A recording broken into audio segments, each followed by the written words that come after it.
আপনি কি জানেন সাপ পৃথিবীর সবচেয়ে বিপজ্জনক প্রজাতিগুলোর মধ্যে একটি হিসাবে বিবেচিত হয়, কারণ এদের কামড়ে মৃত্যু পর্যন্ত হতে পারে। আর সেই কারণে যেখানেই পাওয়া যায় সেখানে তাদের মেরে ফেলা হয়। কিন্তু এই সাপগুলো যদি এতই বিপজ্জনক হয় তাহলে প্রকৃতিতে এদের অস্তিত্ব কেন? প্রকৃতিতে তাদের কি থাকার কথা ছিল? প্রকৃতিতে কি তাদের কোনো গুরুত্ব আছে?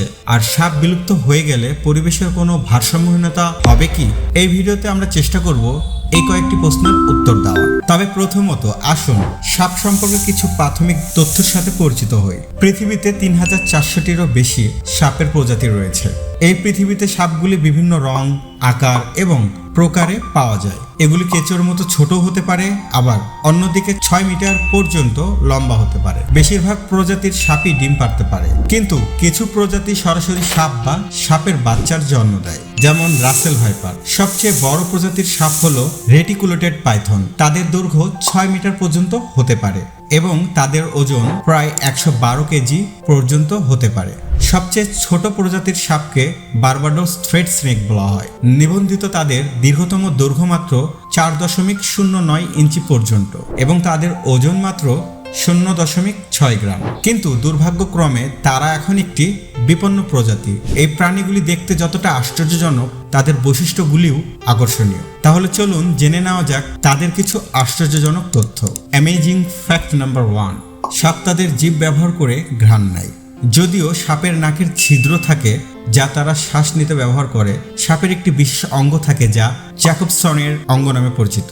এই অঙ্গটি সাপের মুখের উপরের অংশে উপস্থিত থাকে। এ কারণেই সাপ তাদের জিহ্বা বের করে, যা জ্যাকবসনের অঙ্গের বার্তা এবং তথ্য স্থানান্তর করে এবং তাদের সঙ্গী সম্পর্কে জানতে সাহায্য করে।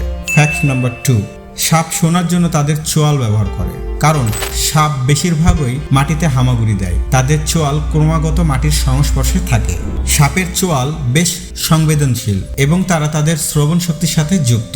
তারা শব্দ শোনার জন্য তাদের চারপাশে শব্দ কম্পন অনুভব করতে এটি ব্যবহার করে। ফ্যাক্ট নাম্বার 3, সাপের চোখের পাতা থাকে না। চোখের পাতার অভাবে সাপ পলক ফেলতে পারে না এবং এগুলি ছাড়াও তারা এমনকি চোখ বন্ধ করতেও পারে না। কিন্তু চোখের পাতার পরিবর্তে একটি পাতলা ঝিল্লি থাকে যা ব্রিলস নামে পরিচিত। ব্রিলস চোখের রেটিনা রক্ষায় সাহায্য করে। ফ্যাক্ট নাম্বার 4, সাপ খাবার ছাড়াই বেশি দিন বেঁচে থাকতে পারে, বিশেষ করে তাদের প্রজাতির উপর নির্ভর করে। সাপ কয়েক সপ্তাহ বা কয়েক মাস কোনো খাবার ছাড়াই বেঁচে থাকতে পারে। আসলে চরম পরিস্থিতিতে তারা খাবার ছাড়াই ২ বছর পর্যন্ত বেঁচে থাকতে পারে। সাপ তাদের খাবার হজম করতে প্রচুর সময় নেয়, আর এই কারণে তারা খাবারের পর নিরাপদ কোনো স্থানে রেস্ট মোডে চলে যায়। ফ্যাক্ট নাম্বার 5, প্রজাতি হিসাবে সাপ অনেক পুরনো। সাম্প্রতিক জীবাশ্ম গবেষণায় 4টি নতুন সাপের জীবাশ্ম পাওয়া গেছে, যা তাদের অস্তিত্ব ১৬৭ মিলিয়ন বছর পূর্বে খুঁজে পাওয়া যেতে পারে। এমনকি ধারণা করা হয় যে ডাইনোসরের সময়ও তাদের অস্তিত্ব ছিল। এটা শুনতে কি আশ্চর্যজনক নয়? এই তথ্যগুলি যতটা আশ্চর্যজনক মনে হয়, আমাদের গ্রহে তাদের অস্তিত্বের গুরুত্ব ততটাই গুরুত্বপূর্ণ। তাহলে এখন জেনে নেওয়া যাক প্রকৃতিতে এদের অস্তিত্ব কেন। Importance number 1, snakes are critical for pest controlling. সাপ কীটপতঙ্গ নিয়ন্ত্রণের জন্য গুরুত্বপূর্ণ প্রজাতি। তাদের খাদ্যের দিকে তাকালে সাপ পোকামাকড়, বাগস, ব্যাং, টোড এবং অন্যান্য প্রাণীর ডিম খেয়ে থাকে। এর দ্বারা বাগস এবং পোকামাকড়ের জনসংখ্যা নিয়ন্ত্রণ করে, যা উদ্ভিদ এবং প্রাণীর মধ্যে ভারসাম্য বজায় রাখতে সহায়তা করে। Importance number 2, the food web relies on snakes. খাদ্যজাল সাপের ওপর নির্ভর করে। সাপ খাদ্যজালে দ্বৈত ভূমিকা পালন করে এবং তারা মেসো প্রেডেটর নামে পরিচিত। মূলত খাদ্যজালে তারা শিকার এবং শিকারী উভয়। যদিও তারা ইঁদুর এবং ব্যাঙের মতো প্রাণী খায়, এছাড়াও তারা ঈগল, শূকর এবং মুঙ্গুরের খাদ্য হয়ে ওঠে। এভাবে তারা ভারসাম্য বজায় রাখার জন্য খাদ্য শৃঙ্খলে শিকার এবং শিকারী উভয় হিসেবে কাজ করে। Importance number 3, snake save our farms.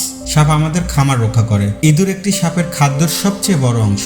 ইঁদুর প্রতি বছর ফসলের ক্ষতি করে। এটা বিশ্বাস করা হয় যে ইঁদুরের জনসংখ্যা মানুষের চেয়ে অনেক বেশি, আর সেগুলো খেয়ে সাপ তাদের জনসংখ্যা নিয়ন্ত্রণ করে। ইঁদুরের জনসংখ্যা নিয়ন্ত্রণ করার জন্য সাপ একটি গুরুত্বপূর্ণ প্রজাতি, কারণ তারা এমন স্থান থেকে ইঁদুর ধরতে পারে, এমন স্থান থেকে ইঁদুর ধরতে পারে যেখানে অন্য প্রাণীর পক্ষে এটি সম্ভব নয়। আর এভাবেই সাপ দ্রুত বংশবিস্তারকারী ইঁদুরের খামারের ক্ষতি করা থেকে বিরত রাখে।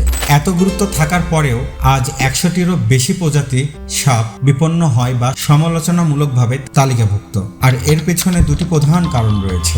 রিজন নাম্বার 1, ক্লাইমেট চেঞ্জ বা জলবায়ু পরিবর্তন। সাপের শরীর এক্টোথার্মিক, যার অর্থ তারা শরীরের তাপমাত্রা বজায় রাখতে সক্ষম নয়। তারা তাদের শরীরের গরম রাখতে পরিবেশগত তাপ ব্যবহার করে। বৈশ্বিক উষ্ণায়নের কারণে পরিবেশ ইতিমধ্যে উত্তপ্ত হয়ে উঠেছে এবং সে কারণে সাপের জন্য তাদের শরীরের তাপমাত্রা বজায় রাখা খুব সমস্যাযুক্ত হয়ে পড়েছে। And the second reason is habitat loss বা বাসস্থানের ক্ষতি। সাপের প্রাকৃতিক আবাসস্থল রাস্তা, বিল্ডিং এবং শিল্প দ্বারা প্রতিস্থাপিত হচ্ছে, আর এই কারণে তাদের বেঁচে থাকা কঠিন হয়ে পড়েছে।